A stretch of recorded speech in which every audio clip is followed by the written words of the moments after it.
Welcome to Naresh academy. Union Public service Commission మరియు Andhra Pradesh public service commission group 1 and group 2 సంబంధించి September 29, 2023 తేదీ సంబంధించి the Hindu, Eenadu, Sakshi news paper వచ్చిన important articles సమగ్ర విశ్లేషణ తెలుగులో ఈ వీడియోలో చూద్దాం. Question number 1. భారతదేశ హరిత విప్లవానికి రూపశిల్పి ఎం.ఎస్. స్వామినాథన్ గురించి వివరాలు తెలపండి. సందర్భం: భారతదేశ హరిత విప్లవం వెనుక మార్గదర్శక వ్యవసాయ శాస్త్రవేత్త ఎం.ఎస్. స్వామినాథన్ 98 ఏళ్ల వయసులో మరణించారు. మాన్ కొంబు సాంబశివన్ స్వామినాథన్. ఎం.ఎస్. స్వామినాథన్ తమిళనాడులోని కుంభకోణంలో 1925 ఆగస్టు 7న జన్మించారు.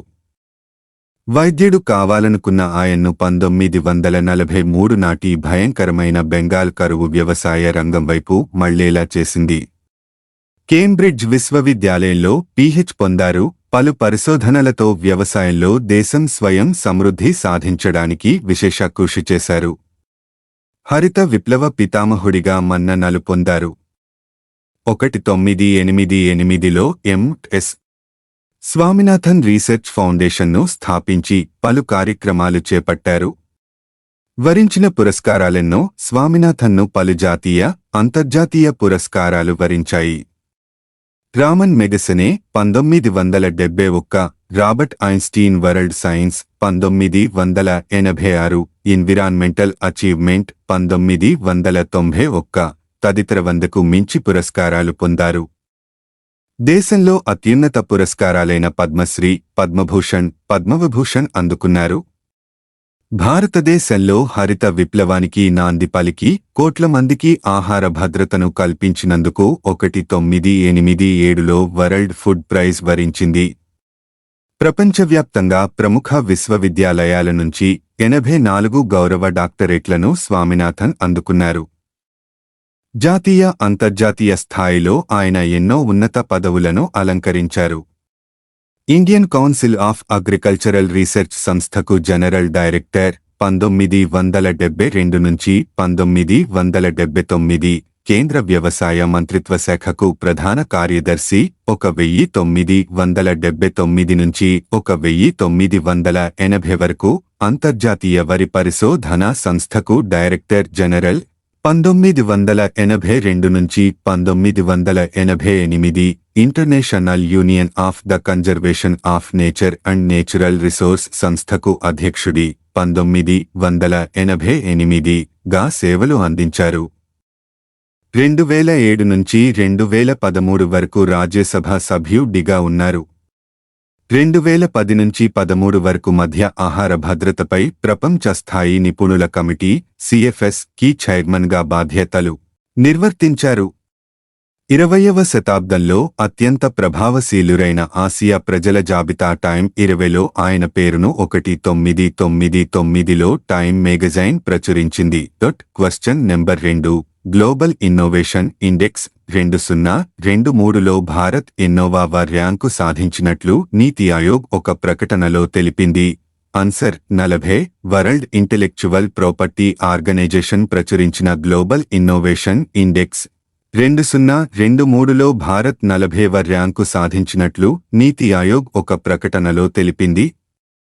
మొత్తం 132 దేశాల పనితీరు ఆధారంగా ఈ ర్యాంకులు వెల్లడించినట్లు పేర్కొంది. 2015లో 81వ స్థానంలో ఉన్న భారత్ 2023 నాటికల్లా 40వ స్థానానికి చేరుకున్నట్లు తెలిపింది.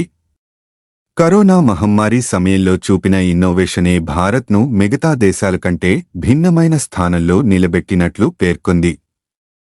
ప్రభుత్వ, ప్రైవేటు పరిశోధన సంస్థలు చూపిన అద్భుతమైన పనితీరు వల్లే ఈ ర్యాంకు సాధ్యమైనట్లు తెలిపింది.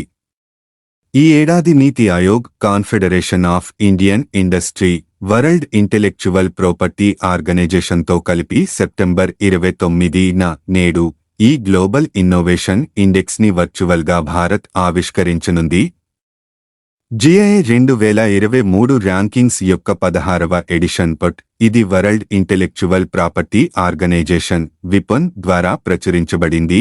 వరుసగా 13వ సంవత్సరం 2023లో స్విట్జర్లాండ్ అత్యంత వినూత్న ఆర్థిక వ్యవస్థగా ఉంది. తర్వాత Sweden, United states, United Kingdom మరియు సింగపూర్ ఉన్నాయి. 2015లో 81వ స్థానంలో ఉన్న భారత్ 2023 నాటికి 40కి చేరుకుంది.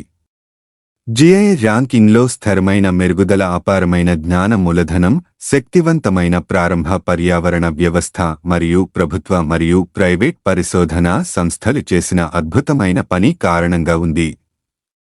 జిఐ అనేది ప్రపంచవ్యాప్తంగా ఉన్న ప్రభుత్వాలు తమ దేశాల్లో ఆవిష్కరణల నేతృత్వంలోని సామాజిక మరియు ఆర్థిక మార్పులను అంచనా వేయడానికి నమ్మదగిన సాధనం. సంవత్సరాలుగా జిఐ వివిధ ప్రభుత్వాలకు విధాన సాధనంగా స్థిరపడింది మరియు ప్రస్తుత స్థితిని ప్రతిబింబించేలా వారికి సహాయపడింది.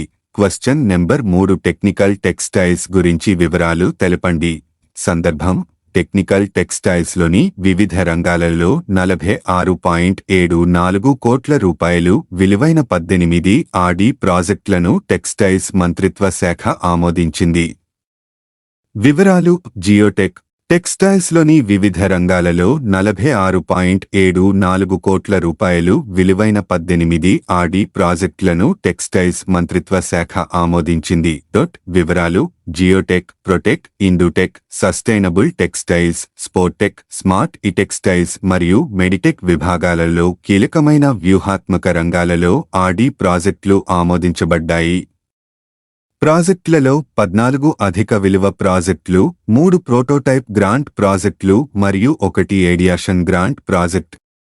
భారతీయ సాంకేతిక వస్త్రాల కోసం ప్రపంచ మార్కెట్ను పెంపొందించే దృష్టితో ప్రభుత్వం 2020లో నేషనల్ టెక్నికల్ టెక్స్టైల్స్ మిషన్ను ప్రారంభించింది. క్వశ్చన్ నెంబర్ 4 టోటో భాష గురించి వివరాలు తెలపండి. పరిచయం: టోటో అనేది భూటాన్ సరిహద్దుకు సమీపంలో ఉన్న పశ్చిమ బెంగాల్లో కేవలం 1600 మంది మాత్రమే మాట్లాడే భాష. కలకత్తా విశ్వవిద్యాలయంలోని ఒక ప్రొఫెసర్ టోటో భాషా నిఘంటువును రూపొందించడానికి చొరవ తీసుకున్నారు. పూర్తిగా భాషా నేపథ్యం: టోటో అనేది గిరిజన టోటో ప్రజలు ఉపయోగించే సైనో టిబెటన్ భాష. ఇది సాధారణంగా బెంగాలీ లిపిలో వ్రాయబడుతుంది. కమ్యూనిటీ సభ్యుడు ధనిరామ్ టోటో 2015లో టోటో లిపిని ఇటీవల అభివృద్ధి చేసినప్పటికీ చాలా మంది వ్యక్తులు ఇప్పటికీ బెంగాలీ లిపిని ఉపయోగిస్తున్నారు లేదా బెంగాలీలో రాస్తారు. నిఘంటువు యొక్క ప్రాముఖ్యత: డిక్షనరీ టోటో భాషను ప్రింట్లో డాక్యుమెంట్ చేయడం ద్వారా ప్రధానంగా మౌఖికంగా పంపబడిన టోటో భాషను సంరక్షించడం లక్ష్యంగా పెట్టుకుంది. టోటో పదాలు బెంగాలీ మరియు ఇంగ్లీషులోకి అనువదించబడతాయి. టోటో లిపి ప్రారంభ దశలో ఉన్నందున బెంగాలీ లిపిని ఉపయోగిస్తుంది మరియు తెగ సభ్యులకు బెంగాలీ లిపి బాగా తెలుసు. ఈ నిఘంటువు ముఖ్యమైనది ఎందుకంటే టోటో సంఘంలో వారి భాషలో ముందస్తు పదాల సేకరణలు లేదా ప్రచురించబడిన ప్రైమర్లు లేవు. మిస్టర్ టోటో రాసిన ధనువా టోటోర్ కథమాల అనే పుస్తకం బెంగాలీలో వ్రాయబడింది. ఈ పరిరక్షణ ప్రయత్నం యొక్క అవసరాన్ని నొక్కి చెబుతుంది. క్వశ్చన్ నెంబర్ 5 భగత్ సింగ్ గురించి తెలపండి. సందర్భం: అమరవీరుడు భగత్ సింగ్ జయంతి నేపథ్యంలో ప్రధానమంత్రి శ్రీ నరేంద్ర మోదీ ఆయనకు నివాళి అర్పించారు. భగత్ సింగ్ 1907లో ప్రస్తుత పాకిస్తాన్లోని లియాల్పూర్ జిల్లాలో ఒక సిక్కు కుటుంబంలో జన్మించాడు. సింగ్ కుటుంబ సభ్యులు స్వాతంత్ర్య పోరాటంలో పాల్గొన్నారు మరియు అతను చాలా చిన్న వయస్సు నుండి భారత స్వాతంత్ర ఉద్యమం వైపు ఆకర్షితుడయ్యాడు. చిన్నతనంలో అతను బ్రిటిష్ ప్రభుత్వం సిఫార్సు చేసిన పాఠ్యపుస్తకాలను తగులబెట్టడం ద్వారా ధిక్కరించాడు. ప్రారంభంలో అతను మహాత్మా గాంధీ మరియు సహాయ నిరాకరణ ఉద్యమానికి మద్దతు ఇచ్చాడు. అయితే చౌరీ చౌరా సంఘటన నేపథ్యంలో గాంధీ ఉద్యమాన్ని ఉపసంహరించుకున్నప్పుడు భగత్ సింగ్ విప్లవ జాతీయవాదం వైపు మళ్లాడు. అతను ముఖ్యంగా జలియన్ వాలాబాగ్ కూచుకోత 1919 మరియు నంకనా సాహిబ్ 1921 వద్ద నిరాయుధ అకాలీ నిరసనకారులపై హింసాత్మకంగా ప్రభావితమయ్యాడు. భగత్ సింగ్ యొక్క విప్లవాత్మక కార్యకలాపాలు స్వాతంత్ర్య పోరాటానికి విరాళాలు 1926లో నౌజవాన్ భారత్ సభను స్థాపించాడు. ఈ సంస్థ రైతులు మరియు కార్మికులను కూడగట్టడం ద్వారా బ్రిటిష్ పాలనకు వ్యతిరేకంగా విప్లవాన్ని ప్రోత్సహించడం లక్ష్యంగా పెట్టుకుంది. సింగ్ సంస్థ కార్యదర్శిగా పనిచేశారు. 1928లో సుఖ్దేవ్, చంద్రశేఖర్ ఆజాద్ మరియు ఇతరులతో కలిసి Hindustan socialist Republican association (HRA) ని స్థాపించాడు. పోలీసు సూపరింటెండెంట్ జేమ్స్ స్కాట్ ఆదేశాల మేరకు లాలా లజపతిరాయ్ 1928లో పోలీసు లాఠీ ఛార్జ్లో గాయపడిన కారణంగా మరణించారు. భగత్ సింగ్ మరియు అతని విప్లవ స్నేహితులు ప్రియమైన నాయకుడి మరణానికి ప్రతీకారం తీర్చుకోవాలని నిర్ణయించుకున్నారు. అయితే తప్పుగా గుర్తించిన సందర్భంలో వారు మరొక పోలీసు అధికారి జెపీ సాండర్స్ను హత్య చేశారు. ఇది లాహోర్ కుట్ర కేసులో భాగం. ఈ సంఘటన తర్వాత సింగ్ లాహోర్ నుండి పారిపోయి తన రూపాన్ని మార్చుకున్నాడు. సెంట్రల్ అసెంబ్లీ బాంబు దాడి కేసు ఏప్రిల్ 8, 1929న సింగ్ మరియు బతుకేశ్వర్ దత్ ఢిల్లీలోని సెంట్రల్ అసెంబ్లీలో సందర్శకుల గ్యాలరీ నుండి బాంబు విసిరారు. కరపత్రాలు విసిరి విప్లవ అనుకూల నినాదాలు కూడా చేశారు. విప్లవకారులు ఇద్దరూ తమ విప్లవం మరియు సామ్రాజ్యవాద వ్యతిరేక సందేశాన్ని వ్యాప్తి చేయాలని కోరుకున్నందున అరెస్టు చేశారు మరియు దానికి ఒక వేదిక అవసరం. ఈ ఘటనలో ఎవరూ గాయపడలేదు మరియు ఎవరికీ శారీరక హాని కలిగించడం వారి ఉద్దేశం కాదు. వారి ప్రకటిత లక్ష్యం చెవిటివారికి వినిపించడం. తదుపరి విచారణలో సింగ్ మరియు దత్ ఇద్దరికీ జీవితాంతం రవాణా శిక్ష విధించబడింది. భగత్ సింగ్ ఉరిశిక్ష, రాజ్గురు, సుఖ్దేవ్ మరియు ఇతరులతో పాటు సాండర్స్ హత్య కేసులో భగత్ సింగ్ను అరెస్టు చేసి అభియోగాలు మోపారు. ఈ విచారణ జూలై 1929లో ప్రారంభమైంది. రాజకీయ ఖైదీలుగా ఉన్నందున తమకు మెరుగైన వైద్యం అందించాలని కోరుతూ యువ నాయకులు లాహోర్ జైలులో నిరాహారదీక్ష ప్రారంభించారు. భగత్ సింగ్ 116 రోజుల పాటు నిరాహారదీక్ష చేసి ఆ తర్వాత తన తండ్రి మరియు కాంగ్రెస్ నాయకుల అభ్యర్థన మేరకు దానిని ముగించాడు. ఈ ముగ్గురిని మార్చి 24/1931న ఉరితీయాలని ఆదేశించబడింది. అయితే లాహోర్ జైలులో ఒకరోజు ముందుగానే శిక్ష అమలు చేయబడింది. ఉరి తర్వాత వారి మృతదేహాలను రహస్యంగా దహనం చేశారు.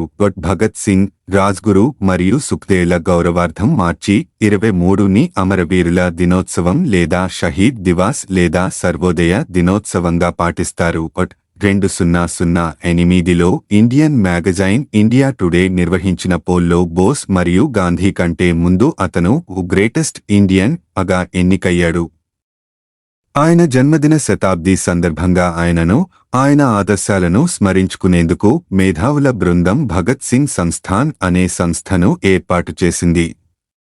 భారత పార్లమెంటు మార్చి 23, 2001 మరియు 2005లలో సింగ్ జ్ఞాపకార్థం గౌరవ సూచకంగా నివాళులర్పించింది మరియు మౌనం పాటించింది. క్వశ్చన్ నెంబర్ 6 క్రియో 4 గుడ్ గురించి వివరాలు తెలపండి. సందర్భం లింగ సమానత్వాన్ని పెంపొందించడానికి మరియు యువతకు సాధికారత కల్పించడానికి కేంద్ర మంత్రి క్రియో 4 గుడ్ మాడ్యూళ్లను ప్రారంభించారు. క్రియో 4 మంచిది. ఇది అమ్మాయిలు మరియు అబ్బాయిలలో లింగ సమానత్వాన్ని ప్రోత్సహించడానికి లైఫ్ స్కిల్స్ లెర్నింగ్ మాడ్యూళ్లను కలిగి ఉన్న కొత్త ఆన్లైన్ పోర్టల్.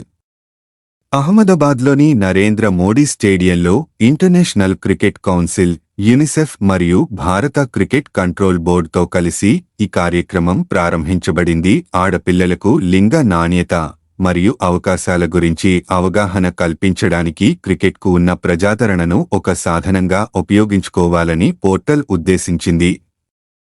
క్రియో 4 గుడ్ అనేది లింగ సమానత్వాన్ని ప్రోత్సహించడానికి, బాలికలకు జీవన నైపుణ్యాలతో సన్నద్ధం చేయడానికి మరియు క్రీడలలో వారి భాగస్వామ్యాన్ని ప్రోత్సహించడానికి 8 క్రికెట్ ఆధారిత యానిమేషన్ చిత్రాల సిరీస్. 8 మాడ్యూల్స్ యొక్క థీమ్స్ నాయకత్వం, సమస్య పరిష్కారం, విశ్వాసం, నిర్ణయం తీసుకోవడం, చర్చలు, తాదాత్మ్యం, జట్టు కృషి మరియు లక్ష్యాన్ని నిర్దేశించడం. క్వశ్చన్ నెంబర్ 7 ప్రపంచ హృదయ దినోత్సవం గురించి వివరాలు తెలపండి. ప్రపంచ హృదయ దినోత్సవం ప్రతి సంవత్సరం ప్రపంచవ్యాప్తంగా సెప్టెంబరు 29న జరుపుకుంటారు. ఈ దినోత్సవమును ప్రపంచ ఆరోగ్య సంస్థ, వరల్డ్ హార్ట్ ఫెడరేషన్లు సంయుక్తంగా నిర్వహిస్తాయి. ఈ రోజున ప్రతి ఒక్కరూ గుండె జబ్బులపై అవగాహన పెంచుకొని గుండె జబ్బులు రాకుండా ఉండేందుకు తీసుకోవాల్సిన జాగ్రత్తల గురించి తెలుసుకుంటారు. ఈ సంవత్సరం 2023 వరల్డ్ హార్ట్ డే థీమ్ హృదయాన్ని ఉపయోగించండి, హృదయాన్ని తెలుసుకో, యూజ్ హార్ట్, నో హార్ట్. ప్రపంచ ఆరోగ్య దినోత్సవం మొదటిసారిగా 1999లో వరల్డ్ హార్ట్ ఫెడరేషన్ (WHF) ప్రపంచ ఆరోగ్య సంస్థ (WHO) సహకారంతో స్థాపించబడింది. వాస్తవానికి ప్రపంచ హృదయ దినోత్సవాన్ని సెప్టెంబర్ చివరి ఆదివారం నాడు జరుపుకుంటారు. మొదటి వేడుక సెప్టెంబర్ 24, 2000న జరిగింది. క్వశ్చన్ నెంబర్ 8 మీటర్ల కంటే ఎక్కువ ఎత్తులో ఉన్న పర్వతాలను 42 సార్లు అధిరోహించిన ఘనతను ఎవరు సాధించారు? ఆన్సర్: నేపాల్కు చెందిన 53 ఏళ్ల పర్వతారోహకుడు కమీ రీటా. ప్రపంచంలోనే అత్యంత ఎత్తైన హిమాలయ శిఖరాలను అధిరోహించడమంటే ప్రాణాలతో చెలగాటమే. అలాంటిది నేపాల్కు చెందిన 53 ఏళ్ల పర్వతారోహకుడు కమీ రీటా ఏకంగా 42 సార్లు అధిరోహించి సరికొత్త రికార్డును నెలకొల్పారు. తూర్పు నేపాల్లోని సోలుఖుంబు జిల్లాకు చెందిన కమీ రీటా గైడ్గా పనిచేస్తున్నారు. 7 సమ్మిట్ ట్రెక్ సంస్థ చేపట్టిన 14 శిఖరాల యాత్రలో భాగంగా మంగళవారం ఉదయం మౌంట్ మనస్లును ఆయన అధిరోహించారు. దీంతో 8000 మీటర్ల కంటే ఎక్కువ ఎత్తులో ఉన్న పర్వతాలను 42 సార్లు అధిరోహించిన ఘనతను సాధించారు. గతంలో ప్రముఖ పర్వతారోహకుడు నిమ్స్ పుడ్జా 41 సార్లు పేరిట ఈ రికార్డు ఉంది. ఈ విషయాన్ని 7 సమ్మిట్ ట్రెక్స్ జనరల్ మేనేజర్ థానేశ్వర్ గురగాయ్ మీడియాకు వెల్లడించారు. క్వశ్చన్ నెంబర్ 9 19వ ఆసియా క్రీడలకు 5వ రోజు ఎన్ని పతకాలతో అదరగొట్టారు? ఆన్స్: 3 భారత్ ఖాతాలో 1 స్వర్ణాలు, 1 రజతాలు, 1 కాంస్యాలతో కలిపి 3 పతకాలు చేరాయి. ఓవరాల్గా 25 పతకాలతో భారత్ 5వ స్థానంలో ఉంది. ఆసియా క్రీడల్లో పురుషుల షూటింగ్ 10 మీటర్ల ఎయిర్ పిస్టల్ విభాగంలో భారత జట్టు షూటర్లు సరబ్జోత్ సింగ్, అర్జున్ సింగ్ చీమా, శివ నర్వాల్ స్వర్ణ పతకం సాధించారు. మీకు ఈ వీడియో నచ్చితే ప్లీజ్ లైక్, షేర్, కామెంట్ చేయండి. అలాగే @Naresh academy 5509 YouTube channel subscribe చేసుకోండి. Thank you one and all.